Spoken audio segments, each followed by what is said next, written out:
By the time Vivian built her criminal empire on my stolen ranch, I already owned the mineral rights beneath every mansion in her development.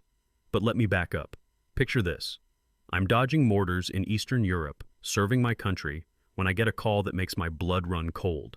Some HOA witch named Vivian has legally sold my grandfather's ranch.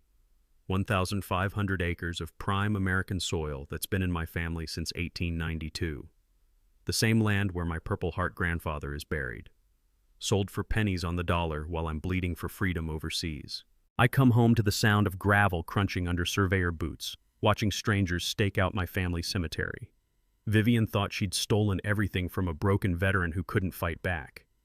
What she didn't know was that Grandpa had left me one final gift buried in those 1960s property documents.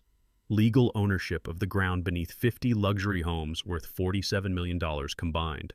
What would you do if you came home to find your inheritance stolen? Drop a flag emoji. Where are you watching from? Because this could happen to anyone, anywhere in America. This is how one veteran turned an HOA land grab into the most expensive property lesson these thieves ever received. My name is Staff Sergeant Ezra Thornfield, and I'm a third-generation rancher who just spent 18 months keeping the peace in Eastern Europe. While I was dodging bullets and missing my grandfather's funeral, some HOA vulture was circling my inheritance like a hungry buzzard. The Thornfield Ranch, 1,500 acres of rolling hills, pristine pastures, and the clearest spring-fed lake this side of the Rocky Mountains. Grandpa built this place from nothing after World War II, using his GI Bill and Purple Heart pension. Every fence post driven by weathered hands that knew real work. Every barn beam cut from our own timber. This wasn't just property, it was 3 generations of American blood, sweat, and tears. The ranch borders an exclusive development called Willowmere Estates, 50 lakefront mansions where tech executives and trust fund babies pay $200,000 to $500,000 for the privilege of living next to real America.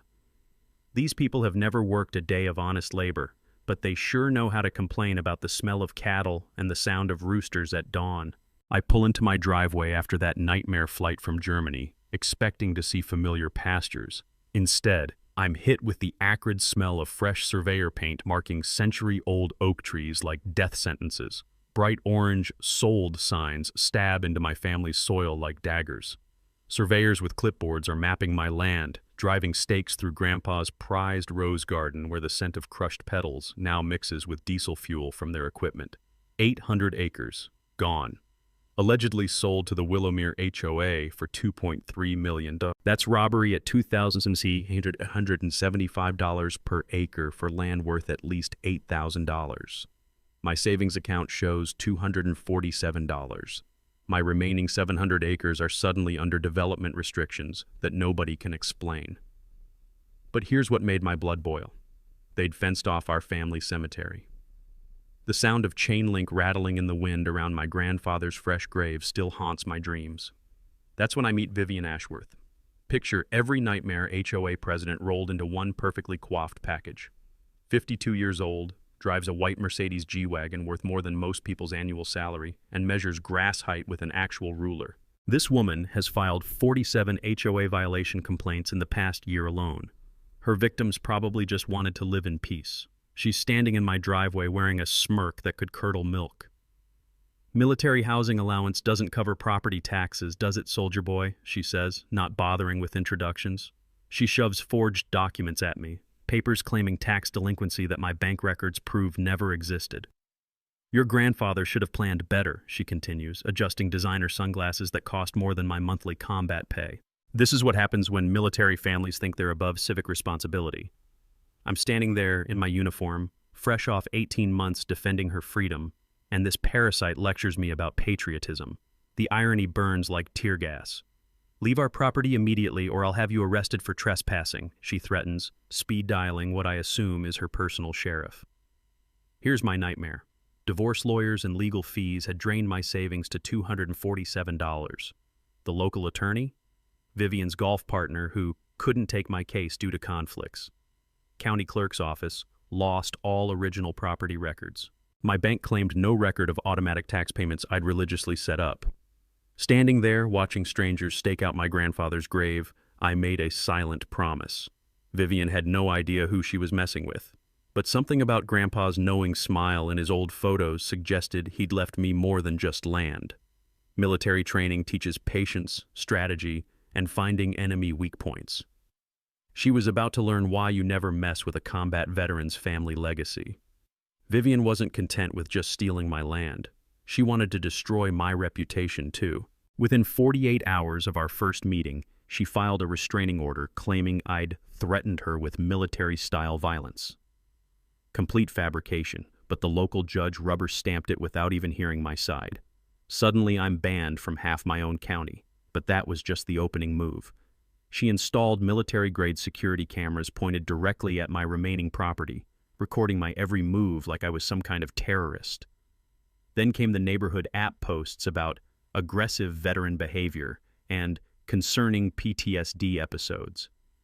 The woman was building a narrative, painting me as the dangerous outsider threatening their perfect suburban paradise. Her crown jewel was hosting community safety meetings about undesirable elements in the area.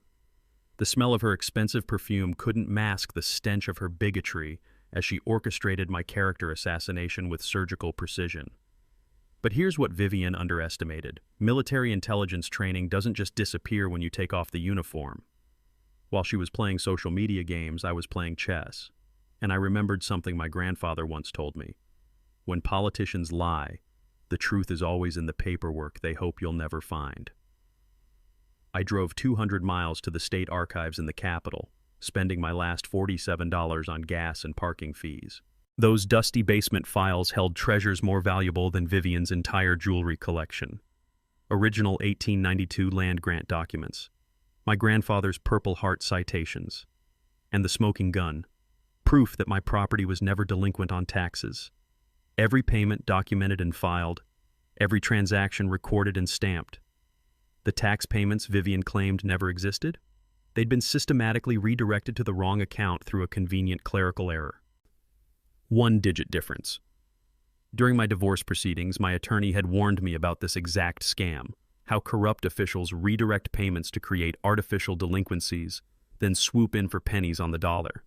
He'd said property owners have redemption rights even after fraudulent sales, and military personnel get extra protections under federal law.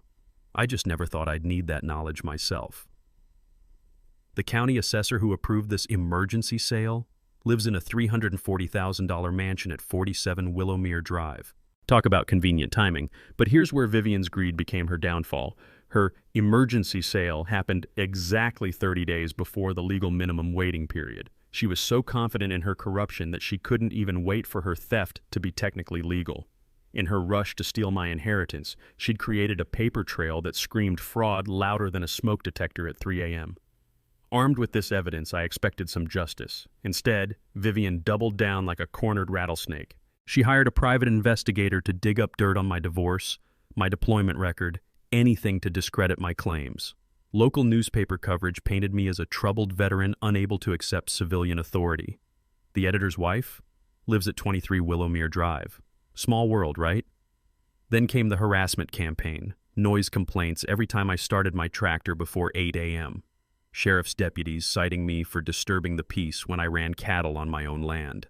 Citations for unauthorized construction when I fixed my own fence. It was like living in a police state, except the dictator wore designer yoga pants and drove a Mercedes. But Vivian's masterpiece was pure, evil genius.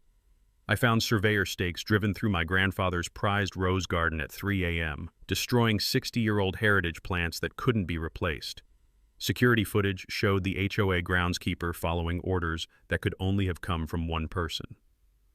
When I confronted her, Vivian's response was ice cold. Those roses were encroaching on community property. We have standards to maintain.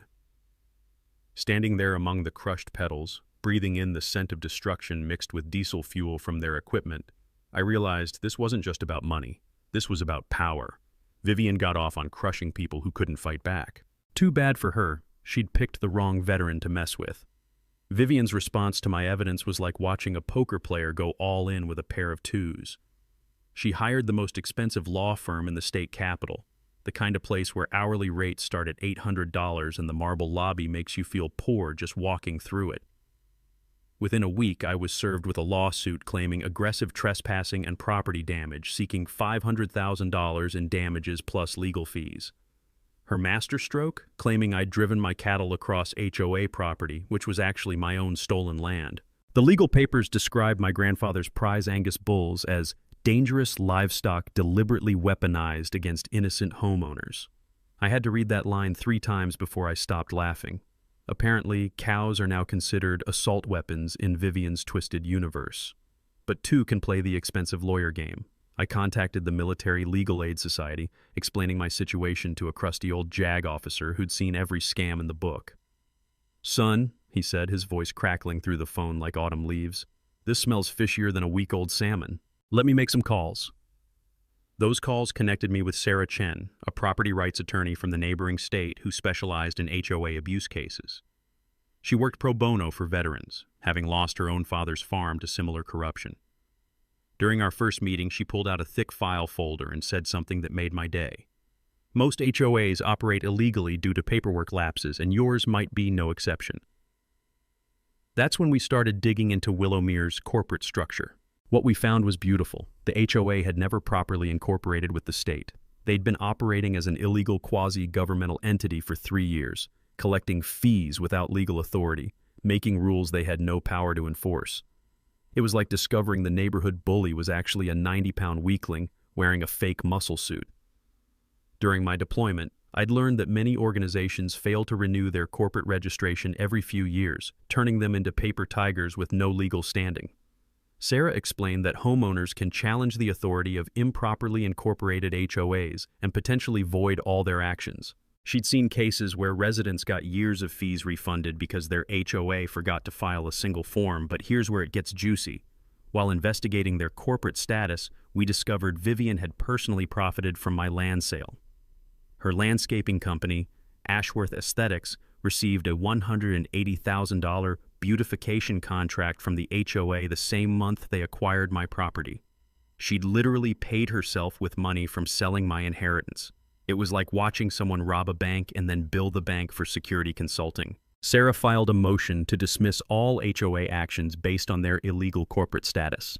The courtroom was packed when Vivian's $800 per hour attorney had to explain why his client was essentially a criminal organization masquerading as a homeowners association. Watching him squirm was better than cable television. But Vivian wasn't going down without a fight. She called an emergency HOA meeting to retroactively approve all past actions and rush through incorporation paperwork. Only 12 of 50 homeowners attended. Most were traveling or simply fed up with her antics. At 11 p.m., with a skeleton crew of her cronies, she pushed through votes that would normally require a majority of all residents. The smell of desperation was stronger than the coffee they'd been serving since 6 p.m. Vivian's voice had that shrill quality of someone who knows their world is crumbling, but refuses to admit defeat. 2 days later, another process server arrived at my door with a new lawsuit, this time for $1.2 million in punitive damages. She claimed my frivolous legal challenges constituted harassment and threatened to seize my remaining 700 acres to satisfy the judgment. The woman had more nerve than a novice skydiver, but her legal position was weaker than wet tissue paper. Standing on my porch, reading those papers while my grandfather's wind chimes played their familiar melody, I realized Vivian had just made a fatal mistake. In her panic to stop my momentum, she'd escalated to a level that would bring serious scrutiny to her entire operation. The sound of those chimes reminded me of something Grandpa used to say: "When your enemy is making mistakes, don't interrupt them." I was about to let Vivian dig her own grave as deep as she wanted. Vivian's paranoia was reaching legendary levels. Having failed to crush me with lawsuits, she turned her sights on every homeowner in Willowmere Estates like a dictator purging potential rebels. Christmas lights left up past January 2nd, that'll be a $200 fine. Someone dared to plant tomatoes in their backyard, $500 penalty for unauthorized agricultural activities. The woman was fining people for living their lives. Her masterpiece of petty tyranny came when she threatened to foreclose on elderly Margaret Clearwater's home over $45 in late fees. Margaret, a retired third-grade teacher whose husband died of cancer the previous year, had been struggling to keep up with HOA demands while grieving. Vivian's response: "Grief doesn't excuse financial irresponsibility." That's when the community finally woke up. You can only kick a sleeping dog so many times before it bites back, and Willowmere residents had reached their breaking point. Margaret started a private Facebook group called Willowmere Truth Tellers that grew from 5 members to 43 in 2 weeks. The horror stories they shared could fill a Stephen King novel. Navy veteran Tom Bridgewater, whose meticulously maintained lawn had earned him 3 separate violations for excessive uniformity, became my unlikely ally. During a chance encounter at the hardware store, where we were both buying security cameras, he pulled me aside and said, "That woman's crazier than a soup sandwich, son. What can we do to stop her?" I started organizing Know Your Rights workshops at the local library, sharing everything Sarah and I had learned about HOA law. The first meeting drew 8 curious neighbors, the second drew 22. By the third, we had standing room only, with people taking notes like their lives depended on it, which, considering Vivian's escalating tyranny, they probably did. During one of these sessions, Margaret dropped a bombshell that changed everything. While cleaning out her late husband's papers, she'd found the original HOA covenants from 1965 tucked away in their attic like buried treasure. Her husband had been on the original development committee, and he'd kept everything. The brittle yellow pages contained language that made my heart sing. The bylaws explicitly prohibited any land acquisition beyond the original 50-lot plat. Vivian's purchase of my property didn't just violate state law, it violated the HOA's own founding documents. She'd committed what lawyers call ultra vires acts, meaning she'd exceeded her legal authority so completely it was like a mayor trying to declare war on Canada. Sarah explained that when organizations act beyond their legal powers, those actions are void from the beginning, like they never happened at all. It was as if Vivian had been playing chess while everyone else was playing checkers, except she'd been moving pieces illegally the entire time. But Margaret wasn't done delivering knockout punches. Tom's investigation into the community pool maintenance fund revealed $89,000 missing over 3 years. The money had been flowing directly to Ashworth Aesthetics for services that were either never performed or grossly overpriced. While residents paid higher fees for pool repairs, Vivian was funding her personal landscaping empire with their money. The pool itself told the story. Green algae thick enough to walk on, broken filtration systems, and diving boards held together with duct tape and prayers. The smell of chlorine had been replaced by the stench of stagnant water that made you gag from 50 feet away. Yet somehow, Vivian's company had billed $30,000 for premium maintenance services just last year. When confronted at the next community meeting, Vivian's response was pure desperation disguised as authority. She hired 2 security guards to maintain order, scheduled votes during working hours when most residents couldn't attend, and threatened legal action against anyone spreading lies and misinformation about HOA finances. The meeting itself was like watching a dictatorship collapse in real time. Vivian stood at the podium, her voice getting shriller with each challenge, while angry homeowners demanded answers she couldn't provide. The security guards looked increasingly uncomfortable as they realized they were protecting a tyrant from her own neighbors. "This is what happens when outside agitators infiltrate our peaceful community," she declared, pointing directly at me.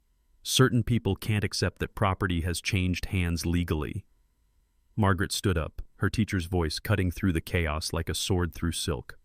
"Vivian, I've lived here longer than you've been alive. This isn't about outside agitators. This is about a board member stealing from her own neighbors." The applause that followed shook the community center windows. Watching Vivian's face crumble as her own community turned against her was sweeter than my grandmother's apple pie. Her empire of petty tyranny was finally cracking, and the sound was beautiful. Sarah called me at 6:47 a.m. on a Tuesday that changed everything. Her voice was shaking with excitement as she said, "Ezra, you need to sit down for this. I found something that makes Vivian's worst nightmare look like a pleasant dream." She'd been digging through the original 1960s development records when she discovered a legal technicality that would make corporate lawyers weep with joy. When Willowmere Estates was first developed, the original landowner, my grandfather's neighbor, had only sold the surface rights to the development company. He'd retained ownership of everything underground: mineral rights, subsurface access, and most importantly, foundation support rights. My grandfather had quietly purchased those subsurface rights in 1963 for $500, thinking the mineral deposits might be valuable someday. What he'd actually bought was the legal foundation beneath every mansion in Willowmere Estates. All 50 homes were technically built on property that now belonged to me. Sarah explained it like this. Imagine you own a house, but someone else owns the ground your basement sits in. That's exactly what had happened here. Surface rights and mineral rights are completely separate legal entities, something I'd learned during a geology course the Army had sent me to in Colorado. The instructor had told us about cases where homeowners discovered their houses were built on land they didn't actually own below ground level. The implications hit me like a freight train loaded with justice.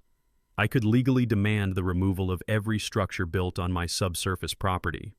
The estimated cost for relocating 50 luxury homes, somewhere between $12 and $15 million. Alternatively, the homeowners could purchase the subsurface rights from me at fair market value, which our appraiser estimated at $45 million for the entire development.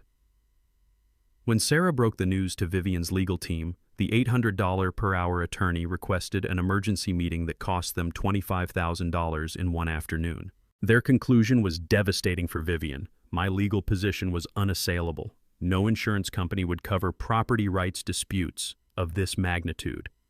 The foundation of their entire community, literally and figuratively, belonged to the veteran they'd tried to destroy.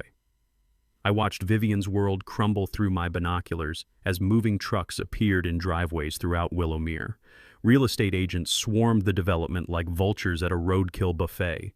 Home values crashed overnight as word spread through the mortgage industry that title insurance might not cover these properties.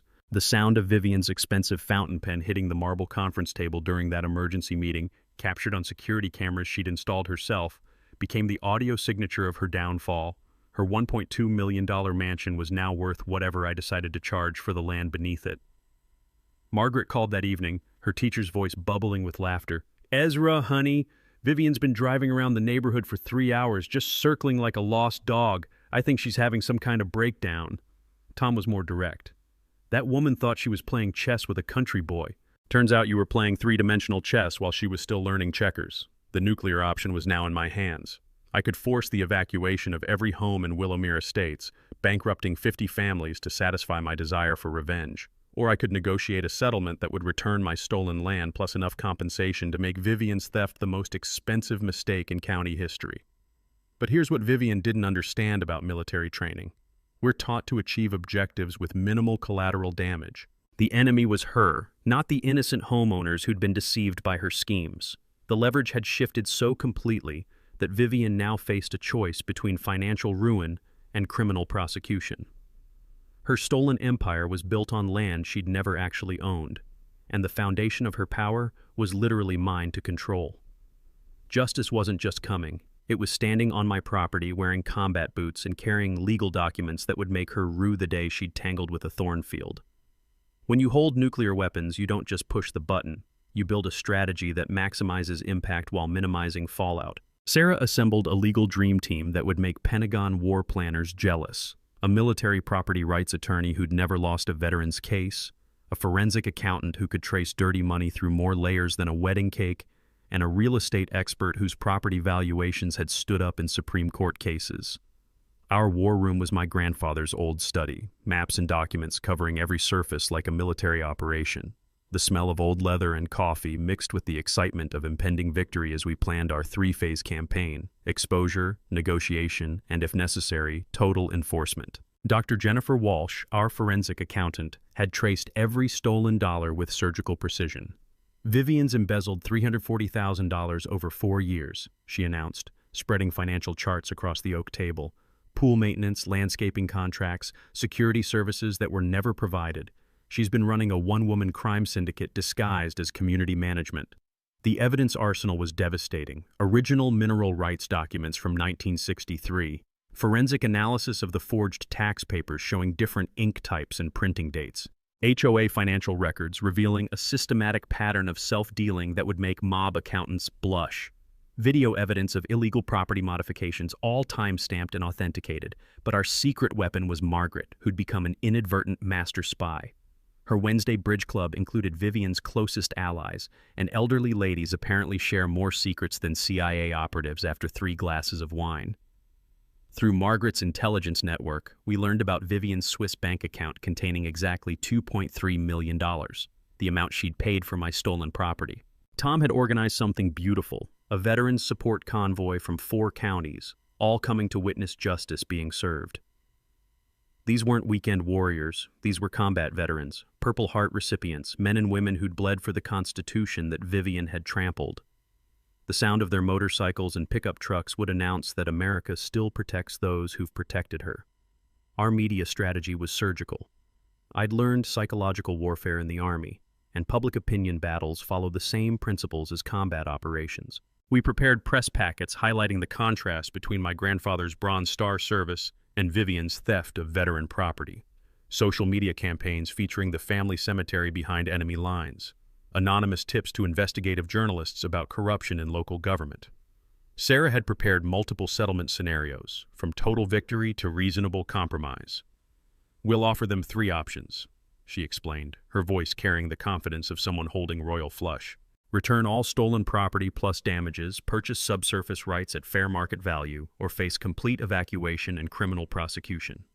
The insurance revelation was our psychological warfare masterpiece.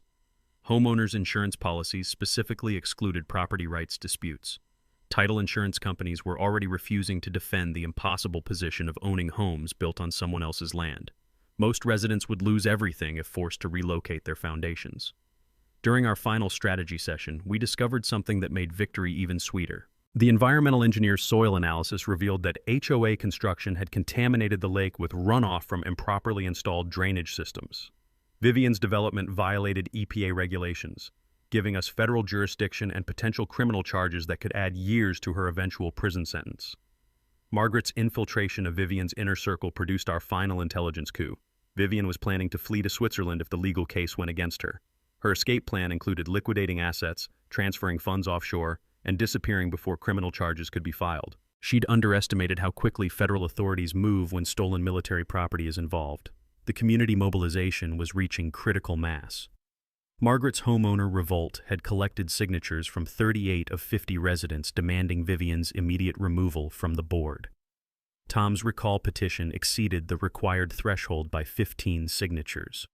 Local media was investigating after receiving our anonymous financial documents, and the state attorney general's office had opened a fraud investigation. As I sat in Grandpa's chair that final evening, surrounded by legal documents that would restore my family's honor, I felt his presence in the room. The dog tags hanging on his portrait seemed to catch the lamplight, reminding me that justice delayed isn't always justice denied. Sometimes it's justice perfected. Tomorrow, Vivian would learn why you never steal from a veteran's family. The war machine was assembled, loaded, and aimed directly at her corrupt empire. Time to pull the trigger and watch it all come crashing down. Desperation makes people dangerous, and Vivian was drowning in it. When legal warfare failed, she turned to sabotage with the subtlety of a sledgehammer. My water well, which had provided crystal-clear spring water for 3 generations, suddenly developed a mysterious crack that drained the entire system overnight. The repair estimate, $12,000. The contractor who accidentally hit it with his backhoe, listed in the county records as doing regular work for Ashworth Aesthetics. But Vivian was just getting started. Anonymous reports flooded the county environmental office claiming my cattle operation was contaminating the pristine lake with military-grade chemicals. The irony was thicker than molasses. The woman whose illegal construction had actually polluted the watershed was accusing me of environmental crimes. Health inspectors arrived with clipboards and attitudes, testing soil that came back cleaner than a surgical suite. Her psychological warfare campaign escalated to character assassination. Rumors spread through town like wildfire about my dangerous PTSD episodes and violent outbursts against innocent neighbors. The local diner owner, whose mortgage happened to be held by Vivian's bank, suddenly refused to serve me. The hardware store clerk gave me suspicious looks like I might explode at any moment. It was like living in the small town where everyone believed you were a ticking time bomb. Then came the bribery attempt that proved Vivian had completely lost her mind. She cornered me in the courthouse parking lot, her Mercedes idling like a getaway car, and offered me $500,000 cash to relocate somewhere more suitable for a veteran with your challenges. The way she said it made my skin crawl, like I was damaged goods that needed to be warehoused away from decent society. "Think about it, soldier," she said, her voice dripping with fake concern. "Veterans with trauma need quiet environments. Suburban life might be too stimulating for someone like you. She actually suggested I'd be happier in some isolated cabin where my episodes wouldn't frighten normal people. What she didn't know was that I'd been recording every interaction since our first meeting. Her bribery attempt, complete with veiled threats about making my life very difficult, was captured in high-definition audio that would make prosecutors weep with joy. But Vivian saved her masterpiece for last. Professional vandals, and I mean professionals, not teenagers with spray paint, systematically destroyed my perimeter fence on a Tuesday night when I was at the VA hospital for a routine appointment. They cut the wire with a surgical precision, creating gaps wide enough for my cattle to escape onto the busy county highway. At 3:47 a.m., I got the call every rancher dreads. One of my grandfather's prized Angus cows had been struck by a semi-truck, dying instantly on Route 42. The financial loss was devastating, but the emotional impact was worse. That cow had been descended from the original herd Grandpa built after the war. Vivian's response was as swift as it was sickening. She called the sheriff's department before the cow's body was even cold, claiming I was operating a dangerous livestock facility that threatens community safety. Local news crews arrived like buzzards, filming my dead cow while she gave interviews about reckless veterans who endanger innocent families. The headline in the morning paper made my blood boil. Troubled veterans' negligence causes highway accident. The article painted me as an unstable ex-soldier whose poor fence maintenance had nearly killed a truck driver. No mention of the professional sabotage. No investigation into who might have cut those wires. Just another story about a broken veteran who couldn't handle civilian responsibility. Meanwhile, Margaret's Bridge Club intelligence revealed Vivian's nuclear option. She was filing for emergency bankruptcy to protect her personal assets while transferring her mansion to a shell corporation in the Cayman Islands. The woman who'd spent 4 years stealing from her neighbors was now claiming financial hardship due to my frivolous lawsuits. The smell of hydraulic fluid from my sabotaged farm equipment mixed with the stench of Vivian's desperation as she played her final cards. Security cameras captured masked figures damaging machinery, cutting brake lines on my tractor, and even poisoning my grandfather's memorial oak tree with industrial herbicide. But every act of sabotage only strengthened our case. Sarah was documenting everything, building a criminal conspiracy case that would send Vivian to federal prison for years. The FBI Financial Crimes Unit had already frozen her Swiss accounts based on evidence we'd provided. Standing beside my grandfather's poisoned oak tree, watching its century-old leaves turn brown and curl, I realized Vivian had made a fatal mistake. She'd escalated from property theft to attempted murder. Those cut brake lines could have killed me. Her desperation had transformed her from a white-collar criminal into someone who belonged in maximum security. The sound of breaking glass echoed through the night as another accident damaged my security lights. But this time, I was ready. Justice was coming, and it wore combat boots. Vivian's desperation reached psychotic levels when she realized bankruptcy wouldn't save her. Federal authorities had frozen her offshore accounts faster than she could say Cayman Islands, and her attempted asset shuffle looked like amateur hour compared to real financial criminals. So she played the only card left in her deck: complete character destruction through manufactured evidence. The setup was diabolical in its simplicity. She hired a professional actor, a guy who looked enough like me to fool security cameras, to cause a disturbance at Murphy's Tavern on a busy Friday night. This fake Ezra started fights, threatened patrons, and screamed about killing HOA board members before stumbling out into the parking lot. Within hours, edited security footage was all over social media showing a dangerous veteran making terroristic threats. But her masterpiece of frame-up artistry came when she planted evidence in my truck during a routine traffic stop. The sheriff's deputy, whose daughter coincidentally attended private school on an anonymous scholarship from Ashworth Aesthetics, discovered an open bottle of bourbon under my passenger seat during a random vehicle inspection. Suddenly I'm facing DUI charges despite being stone-cold sober and having witnesses who could verify my location all day. The restraining order she filed next was a work of fiction that would make Stephen King jealous.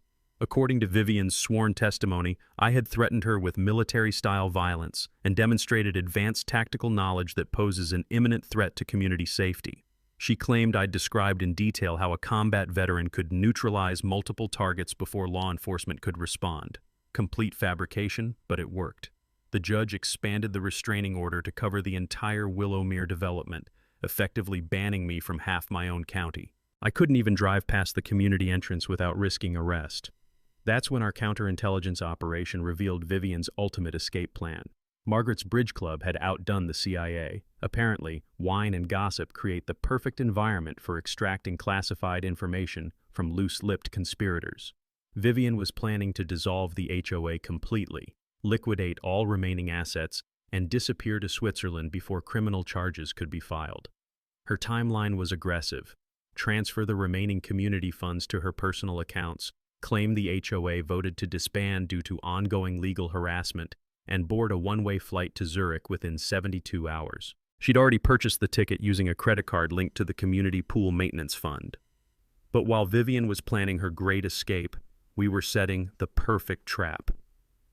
Sarah had coordinated with federal prosecutors to time everything perfectly.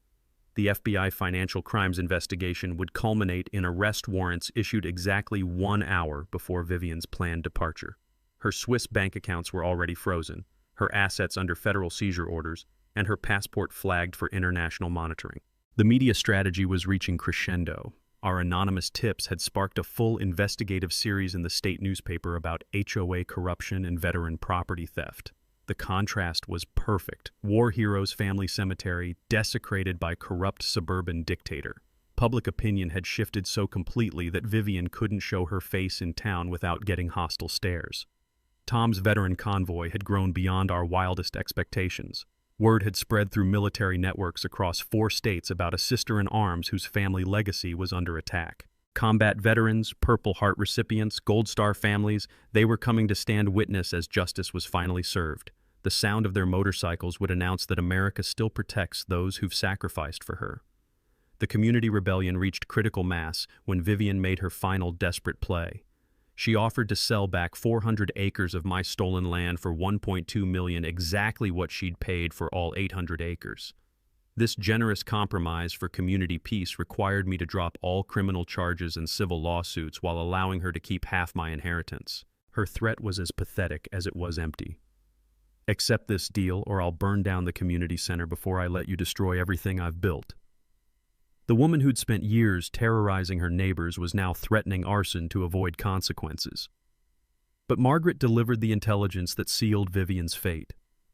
During their final bridge game, fortified by 3 glasses of wine, Vivian had confessed to forging the tax documents herself. She'd bragged about how easy it was to fool stupid government clerks and create fake delinquencies. Margaret had recorded the entire confession on her smartphone, capturing every incriminating detail in crystal-clear audio. The trap was set for tomorrow's community meeting. Vivian thought she was negotiating from strength, planning to present her final ultimatum before disappearing forever. She had no idea that FBI agents were already in position, that her escape routes were monitored, and that her own confession was about to be played before 200 witnesses. The sound of car doors slamming echoed through the night as the veteran convoy began arriving early, setting up a perimeter around the community center like we were securing a forward operating base. Tomorrow, Vivian would learn that when you steal from a veteran's family, justice doesn't just knock, it kicks down the door. The community center parking lot looked like a military operation at 6 p.m. sharp. 30 motorcycles and pickup trucks formed a precise perimeter, their American flag decals catching the evening light like battle standards. Combat veterans in leather jackets stood at attention, creating an honor guard that would make Arlington National Cemetery proud. These weren't weekend warriors. These were men and women who'd bled for the Constitution that Vivian had trampled. Inside, the tension was thick enough to cut with a bayonet. 200 residents packed every seat, with local media crews positioning cameras like they were covering a presidential debate. County Sheriff Mitchell positioned his deputies at every exit, officially for crowd control, but really to prevent a certain someone from making an unscheduled departure. Vivian arrived fashionably late in her white Mercedes, flanked by her $800 per hour attorney, whose briefcase probably cost more than most people's monthly salary. She strutted through the crowd like a queen addressing peasants, her designer suit and perfect makeup a stark contrast to the working-class folks she'd been terrorizing for years. "Ladies and gentlemen," she began, her voice carrying that practiced politician's cadence that sounds sincere but feels like fingernails on a chalkboard. "I've called this meeting to resolve an unfortunate misunderstanding with our neighbor, Mr. Thornfield. Despite his military service, which we all respect, certain legal complexities require adult supervision. The condescension was so thick you could taste it. Here was a woman who'd stolen from her own neighbors, embezzled community funds, and committed federal crimes, lecturing a combat veteran about adult supervision. "I'm prepared to offer a generous settlement," she continued, pulling out a prepared statement. "Mr. Thornfield can repurchase 400 acres of the disputed property for $1.2 million, a significant discount that reflects our community's appreciation for veterans. In exchange, all legal proceedings will cease, and we can move forward in harmony." That's when I stood up, and the room fell silent except for the whisper of leather jackets shifting as 30 veterans straightened in their seats. "Vivian," I said, my voice carrying the calm authority that comes from facing real enemies in real combat. "I appreciate the offer, but before we discuss money, let's discuss ownership." I nodded to Sarah, who activated the projector with theatrical precision. The original 1963 mineral rights documents filled the screen in glorious high definition, complete with my grandfather's signature and the county clerk's official seal. "These documents prove that I own the subsurface rights beneath every mansion in Willowmere Estates," I announced. "That means every foundation, every basement, every septic system sits on property that legally belongs to me." The gasps from the crowd sounded like air being sucked from the room. Real estate agent Patricia Wells, whose own house sat on my property, whispered, "Oh my God," loud enough for the back row to hear. "The current market value for purchasing these subsurface rights is $47 million, I continued, watching Vivian's face drain of color faster than her bank account. "Alternatively, all 50 homes can be relocated at an estimated cost of $15 million. Vivian's attorney was frantically packing his briefcase, probably calculating how quickly he could distance himself from this legal disaster. The sound of expensive Italian leather snapping shut echoed through the stunned silence, but I wasn't finished. "Since we're discussing property ownership, let's also discuss theft." Margaret stood up like a courtroom witness, her smartphone gleaming in her trembling hand. "I have a recording of Vivian confessing to forging tax documents and stealing veteran property. Would you like to hear it?" The audio was crystal clear, Vivian's wine-loosened voice bragging about how easy it was to fool stupid government clerks and create fake tax delinquencies. Every word was a nail in her legal coffin. That's when FBI agent Rodriguez stepped forward, his federal badge catching the fluorescent lights. "Vivian Ashworth, you're under arrest for wire fraud, conspiracy, embezzlement, and violations of the Service Members Civil Relief Act." The community center erupted like a stadium after a winning touchdown. Cameras flashed as Vivian's perfect composure finally cracked. She screamed about communist conspiracies and ungrateful neighbors while Agent Rodriguez read her rights with professional calm. "This is persecution," she shrieked, struggling against the handcuffs. "I built this community. I protected property values. These people should be thanking me." Sheriff Mitchell stepped forward with his own warrant. "Ma'am, you're also under arrest for conspiracy, money laundering, and about 15 other charges we'll discuss downtown." The sound of handcuffs clicking shut was sweeter than church bells on Sunday morning. As they led Vivian away in shackles, her designer heels echoing on the linoleum floor, the veteran stood at attention in silent salute. Not for her, but for justice finally served. Tom called out from the back of the room, "That's how we handle enemies of America, folks." The standing ovation lasted 3 full minutes. Outside, the veteran convoy's motorcycle engines roared to life, their victory lap echoing through Willowmere like freedom's own thunder. Justice moved swift and merciless. Vivian drew 5 years in federal prison plus $2.1 million in restitution, every stolen penny accounted for and returned with interest. The county assessor who'd helped orchestrate the fraud lost his pension, served 2 years, and was permanently disbarred from public service. Watching these parasites face real consequences felt better than Christmas morning after a year-long deployment. Within 6 months, my family's 1,500 acres were fully restored to legal ownership. The new HOA board, led by Margaret as president and Tom as treasurer, operated with radical transparency that would make government agencies jealous. Monthly financial reports, open book policies, and a constitutional amendment requiring unanimous board approval for any expenditure over $500. No more dictators, no more secret deals, just neighbors helping neighbors live in peace. The surface rights negotiation became a model for fair dealing. Instead of bankrupting 50 families to satisfy my desire for revenge, I sold the subsurface rights at 20% below market value, $8.2 million spread over 10 years with zero interest. Call it a veterans discount for people who'd been deceived by criminals. The Homeowners Association now actually serves homeowners instead of enriching board members. Personal healing came in unexpected ways. I built my new ranch house on the hill overlooking our family cemetery, where I could see my grandfather's headstone every morning and evening. The rose garden was replanted with heritage varieties that filled the air with the same sweet fragrance I remembered from childhood visits. Those roses had survived one war. They damn sure survived one corrupt HOA president. The community transformation exceeded everyone's expectations. Margaret's presidency brought competence and kindness to HOA management. Tom organized monthly veteran support groups that helped former soldiers navigate property rights issues before they became legal disasters. Our library workshops expanded statewide, teaching citizens how to protect themselves from municipal corruption and HOA abuse. Local newspaper editor Patricia Kane won a state journalism award for her investigative series on HOA corruption, proving that small-town reporting can still change lives when journalists choose truth over access. Her coverage inspired legislative reforms requiring HOA financial audits and criminal background checks for board candidates. But the crown jewel of our victory was the Thornfield Veterans Scholarship Fund, established with $500,000 from the settlement proceeds.